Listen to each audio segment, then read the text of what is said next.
It's time for 41 is the Mic, a weekly Chiefs podcast with Nick Jacobs of KSHB 41 and Matt Derrick of Chiefs Digest. 41 is the Mic starts now.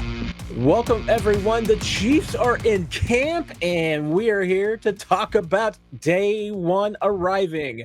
I am Matt Derrick from Chiefs Digest, alongside dorm life enthusiast Nick Jacobs from KSHB 41. Nothing like football players moving into a dorm and not really there to talk about it, but just Andy Reid outside the dorm talking about it. I'm all about that dorm life, Matt. I got my hot plate ready, my ramen noodles, a little mini fridge that you also use as a TV stand. Just be efficient and effective, so you put your alarm clock on top of the fridge, and trying to think. Oh, and you got a whole bunch of snacks and some Campbell's soup that your parents leave with you in the dorm room. Those are the Central Missouri days flashing back right there, Matt. There you go. What dorm you live at Central Missouri? Is it still there? Yeah, it's still there. It's the biggest one. It's North Ellis. Ooh, there you go. North Ellis. I want to say 113. Or it might be two. I was on what would be considered the first floor because ground floor is below, so I think it was 0. So I want to say 113. I spent a semester in the penthouse at Mark Twain at the University of Missouri. Wow, and money bags. That not money bags. I was just assigned that, but yeah. But when you say the word penthouse, that's fancy. Exactly. So fancy. That's what it was called. It was the top floor. It was the 7th floor. Had a lovely view of the power plant across the street that generated the Twain rain, as we called it, because you just got dirt whenever it rained on your cars. I mean, you pretty much had to go to the car wash to be able to see out the windows.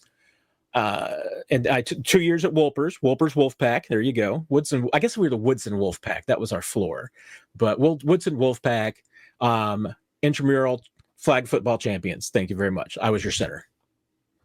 So, congrats. So proud of you. Yeah, but these football players moving into the dorms a little bit better than we were. So, but they're enjoying that dorm life once again. And Andy Reid outside talking today. He talked about some of the news of the week, Nick. Trey Smith, obviously, earlier in the week, 4 years, $94 million deal for him. Yep. Lock him up long term. George Karlaftis gets the deal today, 4 years, $88 million. Brett Veach out spending Clark Hunt's money like it's going out of style this week, Nick. But it is not going out of style because they still have more to do. It is their back to camp shopping. Back to camp shopping. Is there a sales tax that we need to know about coming up here this week? Yeah, but Brett Veach not bringing a pillow to camp. He's just bringing some contract extensions for whoever needs one. And I bet he brought a pillow. Okay, we can ask him if we see him wandering around the campus at some point. He even got Omar Norman lot signed. So three deals done this week, Nick. I know. Anything quickly on him? Anything that surprises you with either the Trey Smith or the George Karlaftis deal? I mean, we've talked about the fact, the pros and the cons of getting long-term extensions done with both those dudes. Yeah, I would say in terms of the Trey Smith one, it was everything I expected it to be, and I'm glad to see they were able to get it done. Trey's beyond deserving of the money. It's just a matter of the Chiefs kind of adjusting a little bit of the offense to kind of fit more his and Creed's style. I'm curious to see if they're going to do that down the road, or if they're going to keep operating the way that they are with a little bit more finesse than power, which is what the Chiefs have along that offensive line in multiple spots. Maybe try that. That'd be cool. In terms of George Karlaftis, I always kind of felt like he was a $15 to $17 million per year pass rusher. Like you said, when you and I were on the radio on a New Day SSJ, part of it for me is George is kind of like the Robin to Chris Jones's Batman. So like Chris Jones takes on the doubles so everybody can get the one-on-one matchups. And George, yes, he had a couple sacks this year and everything, but the Chiefs are investing in him as a way to take that next step for him to continue to ascend as a football player and reach new levels to where he can beat one-on-ones on a routine basis. So the question I have for down the road is, can he take the next step? Because the organization says, we believe in you, and here's the money that we show that we believe in you. So there's no talk here. So now you need to earn every single one of those dollars and kind of be a difference maker as a pass rusher, more so than what you may have been to this point under the current contract. So I'm curious to see what the Chiefs, if he's able to take that step, because if he can, then it's a great deal for them, and they get ahead of a lot of players on the upcoming market here, and that's going to look like a better and better deal with each passing year. But if he's maxed out of who he's going to be as a football player, then that kind of becomes more of an LDT type of deal, to where you may have paid a little bit more than you needed to. So it'll be interesting to see. But and then long term, the question will be, can he be the next Chris Jones of this football team as a pass rusher, or is he going to need somebody like the next Chris Jones, and who would that be that they're going to have to pay that $30 to $40 million per year type of rush to? Yeah, I mean, there's been some consistency to what George does, but one thing really kind of, going through his stats, and it was very evident, as people talked about, is that Karlaftis, showed some real growth, and there were some differences in his metrics last year that just didn't show up in the sacks. And you saw him translate more hurries into hits last year. I mean, there's evidence to believe that he is continuing, and once again, 24 years old. I mean, he's a young dude. There's still possible upside, and I'm completely on you. I mean, and this is the way things that NFL contracts get projected. We still don't know all the details. The way it's being presented right now is that it's going to be 4 years after the 5th year option. So we're really talking about George Karlaftis being 6 years. The next 2 years, theoretically, with this year's salary, which is I think like $2.3 million, and next year with the franchise tag 15.2, I mean, you're talking about him just being a $9 million player. It's the next 4 years after that he's going to be the $22 million player. If he breaks out in year 4, the way that like a Max Crosby did, or a Danielle Hunter, or Trey Hendrickson, all these guys, had their best years in year 4 when they really were coming up. If Karlaftis can do that, this is going to be a great deal. We'll see what happens. I mean, I think with Trey's the guy that you know what you're going to get. I mean, he's fully developed. Trey's not necessarily going to get a ton better because he's already pretty darn good as it is. Mm-hmm. So, it's very curious to me. They got similar money too in the grand scheme of things. I mean, Trey got a little bit more, but pretty darn close to similar money. We'll see. We'll see when all the numbers become official. Just because it gets leaked out and says a guarantee of $62 million. Once Albert Breer came out a couple hours later, and he's like, "Yeah, there's 32 here, and then 30 still be determined, or the other way around." And it's like, yeah, exactly. Like, yes, it's worth up to all of those things, but is it where that's officially at? What is locked in? What's 100%? What doesn't have hypotheticals to it? But like you and I talked about on the podcast a handful of weeks ago, I mean, look, I'm not upset about the deal, and part of it is like it's set up to where it's after 2026. So you have through. You're not messing with the cap. You're not going to be able to drop. I mean, we'll see what happens next year in terms of what they have cap structure in that regard, and if there's anything that got adjusted in the base salary or not. So I'm curious to see on that front if that helped out the cap at all. But the big money and the way it's structured did it to where it's at a part where they have a lot of cap room to work with. So I think I'm interested to see if this is a precursor for what they can do for maybe a Trent McDuffie deal. And if this is something they maybe do down the road, because this thing they did with George is eerily similar to what the Philadelphia Eagles used to do back in the day whenever Howie Roseman and Tom Heckert and those guys, they took the strategy where they'll sign them 2 years before they hit the market and get them a little bit cheaper than waiting until their contracts are expired and then going from there.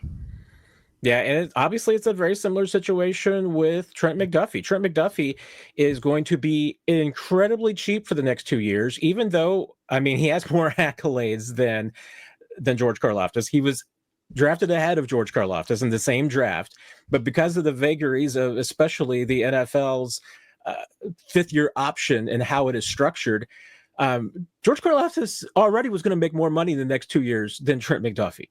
Trent McDuffie, I said last week, is criminally underpaid right now. Question is just how much is he worth, and how the Chiefs going to use him. I mean, he's been playing inside, he's been playing outside. I mean, there's still some debate about maybe if he's just purely the best inside slot corner in the league, or whether he is also legitimately one of the best outside corners in the league. maybe he's going to go out and try and prove it this year rather than get a contract done. We'll see, as Andy Reid would say. We'll see.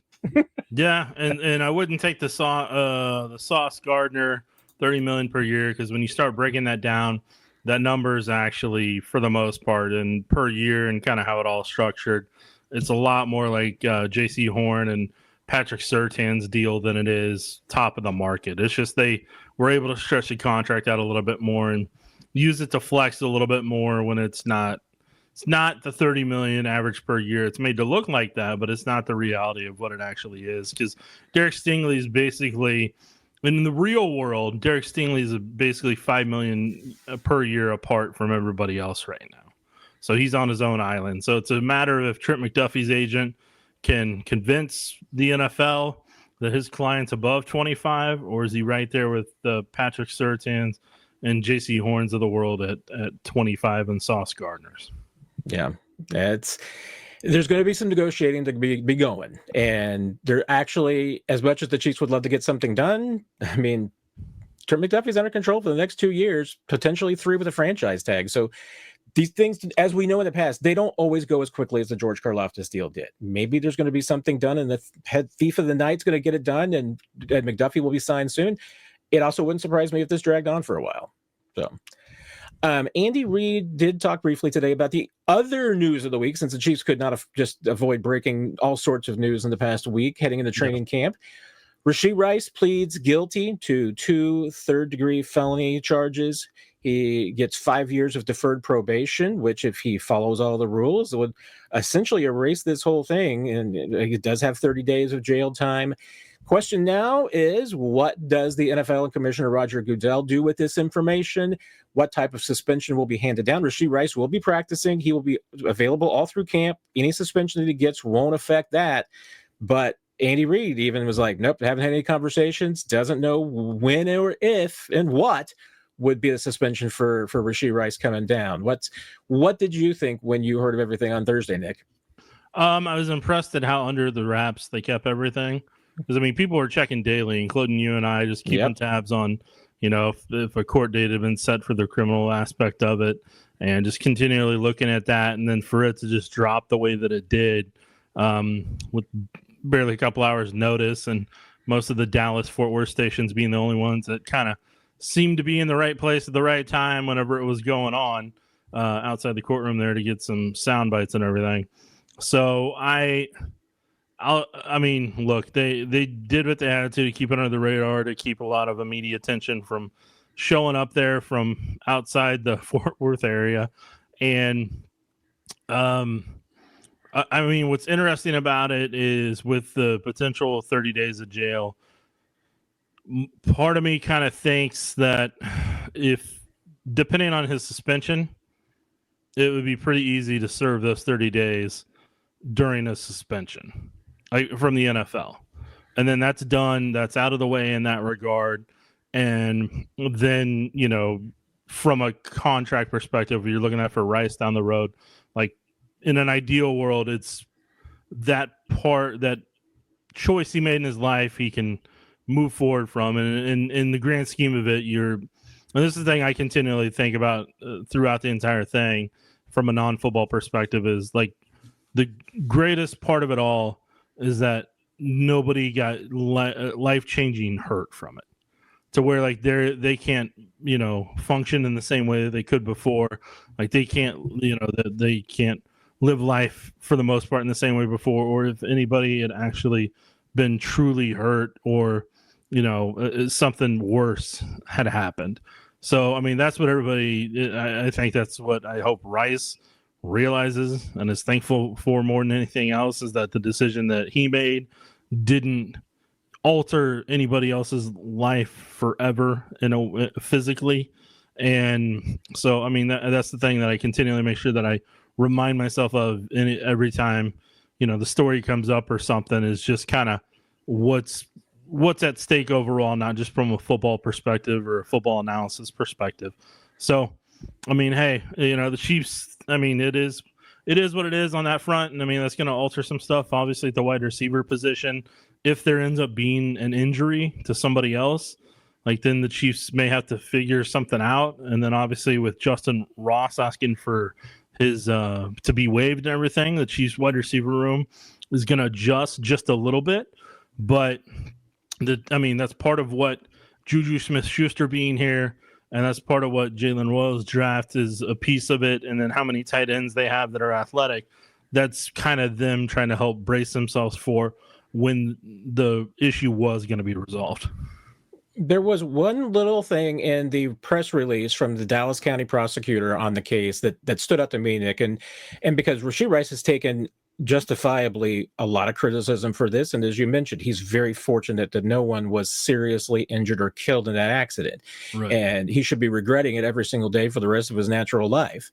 But I thought it was very notable in that press release that the district attorneys actually commended Rashee Rice for taking the responsibility and for speaking out on street racing. It sounds like there may be some more things that he's going to be doing in regard to that. And if when your prosecuting attorney commends you, that doesn't happen very often with a defendant in a case that pleads guilty. So I'm not. I mean, is that a little bit of Texas justice? I don't know, but that to me struck me as something, because I don't think that most prosecutors will just do that for the sake of doing it, or because a lawyer asked them to, or an football agent asked them to. That seems notable. So I think for as much as we rightfully criticize Rashee for this incident, and he deserves it, I think it's also notable in this case that, prosecuting attorney was actually commending him for taking the right actions in this, even if he made some serious misjudgments on that day. All right, Nick, let's get into now that we're done with the news of the week, which has only taken half the show. Let's get into what we really want. We're going to be talking about today, which is going into training camp and talking about our 53 player projection rosters. Tell you kind of where we see the roster right now, maybe where the position battles are going to shake out, maybe a couple of names to watch that might surprise or be able to make some bids for making this team. I'm assuming there's a few places that, Nick, that we're going to have a lot of agreement here. There's a couple of places that for those last few spots are going to be tough decisions for me, but let's start with quarterback. There's no debate. Patrick Mahomes and Gardner Minshew will be your two quarterbacks. No third quarterback, right? Yeah, no, I think I think those are going to be the two for. And people are wondering why with Chris Oladokin. I think he's a guy that they can put on the practice squad. I don't think another team's going to try to take him away from the Chiefs. And I think he's a little bit more confident with his arm than he probably should be at times, and throwing into some of the coverages he does. For Bailey Zappi on the other aspect of it, I think Bailey, just from a read perspective, I don't know if he's always making the right reads from what I've been able to watch, and it led to a lot of summer camp interceptions. Got to test those windows, as Andy Reid would say. Yeah, there's a difference between testing windows and throwing to the right spot. In the right spot. All right, running back. I'm going to bet here. I think that we probably have the same lineup here. I'm going with 4 running backs, Nick. Okay, you go ahead, Matt. You name them off. I'm going with Isaiah Pacheco, Kareem Hunt, Elijah Mitchell, and Brashard Smith. Yep, same for me. And then I think Elijah Young would be on the practice squad. Yeah, Carson Steele could end up on the practice squad too. He's become kind of a utility guy who can do a lot of different things. But long move for Carson Steele from the last year. All right, let's move. We're moving quickly here. We're in a total agreement on things, Nick. Nothing surprising yet. So wide receiver. What have you got at the wide receiver spot for the Chiefs? For right now, I got Xavier Worthy, Rashee Rice, obviously Hollywood Brown, Juju Smith-Schuster, Jalen Royals, and then Nico Remigio. My next two after that would potentially be either Mac Delaney or Elijah Badger, potentially. But I think they're going to be more practice squad guys. So those are my 6 right now. If Rice were to be suspended, then I think that puts potentially Sky Moore into play. And then Jason Brownlee, I think, would be the other one that would potentially, I think those two would be battling for the new 6th spot if that ends up occurring. Yeah, and it's entirely possible that if Rashee Rice is suspended at the beginning of the season, I could actually see the Chiefs just going with 5 receivers for a period of time and maybe use that roster spot elsewhere. I am with you. When you read my 53 player projection on Chiefs Digest, I'll have 2 players as my players to watch, which are typically, I'm looking at young guys that I think could compete for a job or maybe surprise you in camp. Elijah Badger and Mac Delaney are my two guys right there. I do have for right now, I mean, leaving Rashee Rice on the roster, I have them with 6 with Nico Remigio. And then I'm with you. I mean, then it's the competition. To me, it's Sky Moore, Tyquan Thornton, and Jason Brownlee are the veterans who are in that spot. Badger and Delaney. I mean, the only guy we haven't mentioned is Jimmy Holiday, and and he could be in that conversation too. I mean, he's one of those guys that came in for a tryout and earned his way onto the roster. So love those underdog guys. Yeah, and for people that are wondering why I don't have Thornton on there, he just never put consistent days together. Whenever we were at consistent weeks, let's put it that way. So for a guy to really kind of pique my interest, they got to continually stack days together up at training camp, like I talk about year after year on this podcast. They got to be able to put multiple days together, especially in shoulder pads, before I start to really kind of think that they're a contender at that point.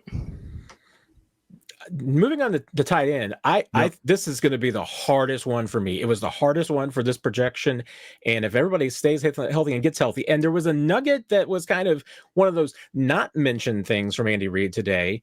Jared Wiley is apparently not starting training camp on the PUP. Now, he'll have the run test tomorrow, so there can always be guys who fail the run test that then are added to the PUP list. That's happened before. Yeah. But apparently, Jared Wiley is going to be ready for the beginning of camp, and that changes things. I mean, because initially the Chiefs were not completely sure that he would be available for camp and weren't even sure if he'd be ready for the beginning of the season. So now it changes the equation. For me, it's obviously Travis Kelce, Noah Gray, Jake Brenningstool. We'll see what Wiley's status is. Even if he is healthy, I would make him the 4th guy. And then Robert Tonyan, I see more as a practice squad guy. For as much as I have been a Jake Brenningstool and Robert Tonyan fan account for most of the offseason, this was against grain. I don't feel very good about this at all, but I penciled in Jared Wiley as the 3rd tight end for now.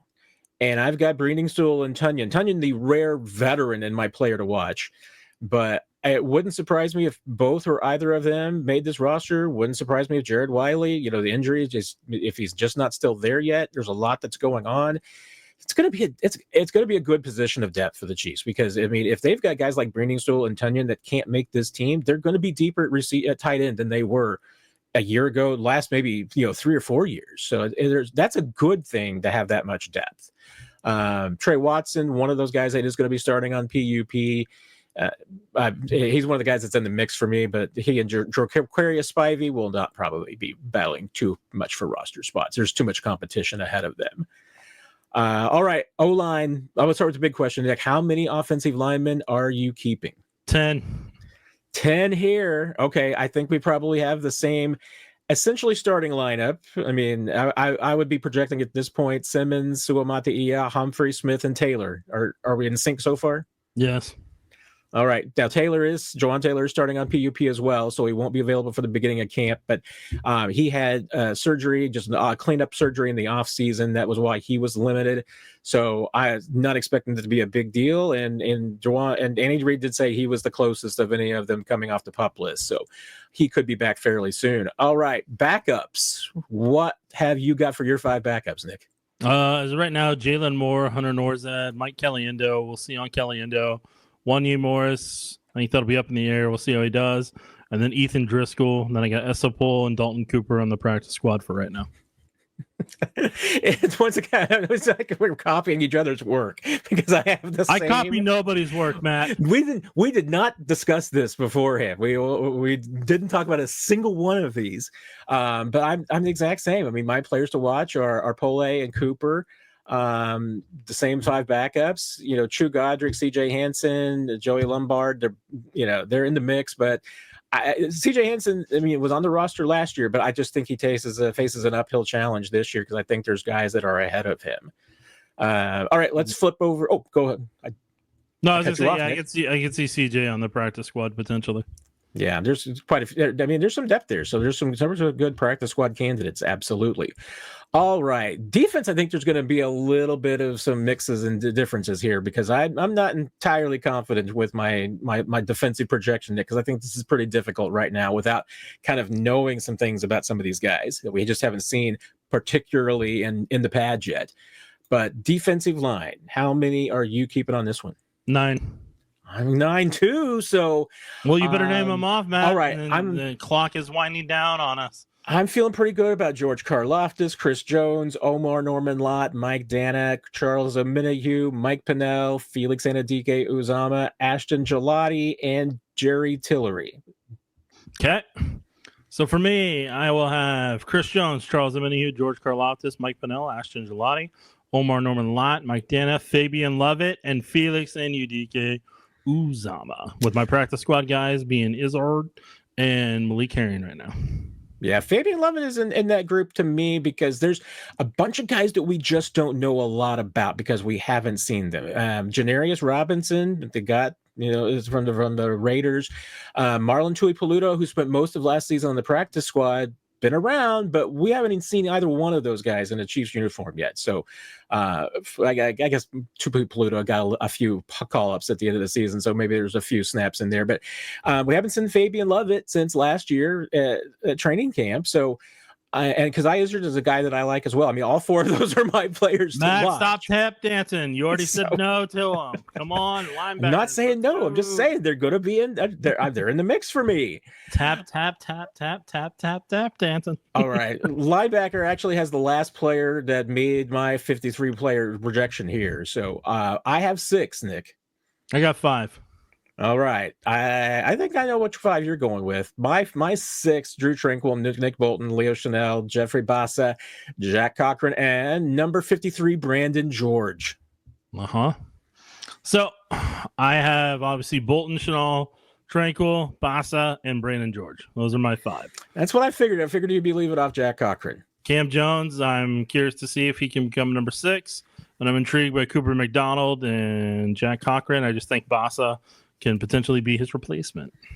So if my math is correct here, I think you're keeping 11 defensive backs. I don't know. I didn't count them up, but maybe. I'm keeping 10. I think I've already kept one more player than you. So, all right, let's go to the corners. I'm keeping 6, Nick. I've got Trent McDuffie, Jalen Watson, Christian Fulton, who is another PUP candidate, one of the 3 players who is in camp on the PUP list, physically unable to perform, for those of you scoring at home.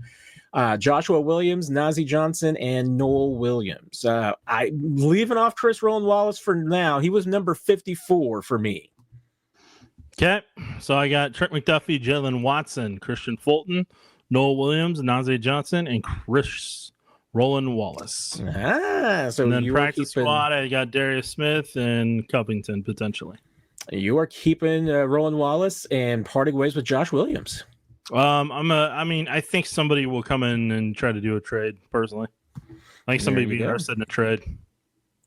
All right, then I now by just process of elimination, I've learned that you have kept 5 safeties. Okay, then one of us doesn't have, unless you're keeping 4 specialists, one of us has our count off.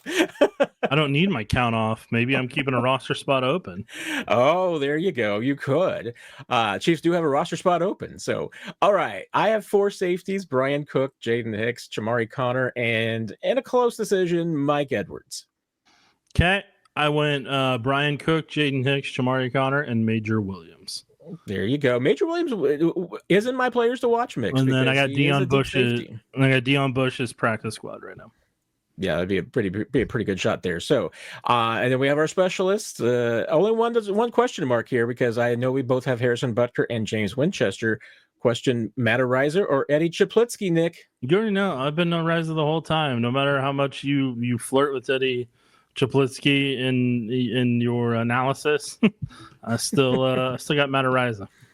I'm right now. I'm giving the edge to Ariza. So I do think I'm giving. I would say like I'm 52-48 right now on Ariza. It's good. It's going to be close, Nick. All right. All right. So are you keeping a roster spot open? Yeah, I am. But I mean, with that potentially the 4th tight end, that takes it. There you go. Yeah, tight end's going to be a tough spot. There's a lot of depth there, and yeah, you got questions about Robert Tonyan and there's some young guys. We'll see, and Jared Wiley's injury, but. All right, there's our 53. And that is a snapshot headed into training camp based on what we saw at OTAs and mandatory minicamp, because until the pads come on, You may hear it other places, but you heard it here first.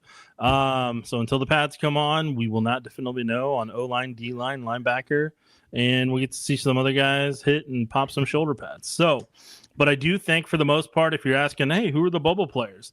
Right now, Carson Steele, Tyquan Thornton, Elijah Badger, Sky Moore, Robert Tonyan, Wanye Morris, Ethan Driscoll, CJ Hansen, Essa Poole, Dalton Cooper, Jerry Tillery, Jack Cochran, Brandon George, Cam Jones, Joshua Williams, Jacob Covington, Mike Edwards, Deion Bush, and Major Williams. I think those are the guys that are battling for probably, I don't know, somewhere between 5 to 8 spots potentially. Yeah, and obviously some of the guys we talked about are actually on the roster bubble. I mean, we just got them on the right side of the roster bubble right now, but they could definitely, fall themselves back. And to me, there's a group of players that just needs to go out and prove themselves. And like you said, that's what happens when the pads come out. That's when they get their opportunity. All right, Nick, any parting thoughts? No, Matt. All right. Don't have any more. We'll be there this week, though. I can't tell you what days in case somebody's keeping tabs on me, like Nick's got a lot going on, so you never know. But Tuesday, first day of Chiefs training camp, Chiefs Digest Live through Tuesday night. We'll do it come, high water or high heat. Either way, we'll get that done. We will obviously then see you again next week. Another 41 is the mic, regularly in your stream. Always make sure you like the podcast wherever you watch or listen to it. Subscribe wherever you listen to it. If you listen on one of your favorite podcast platforms, give us a 5-star review because we appreciate that. And I need the self-confidence more than anything. But it also helps people find the podcast, and I appreciate that. So there you go. I apologize to Matt Damon. We ran out of time on the podcast. You've been listening to 41 is the Mic, presented by KSHP 41, your home of the Chiefs and Chiefs Digest.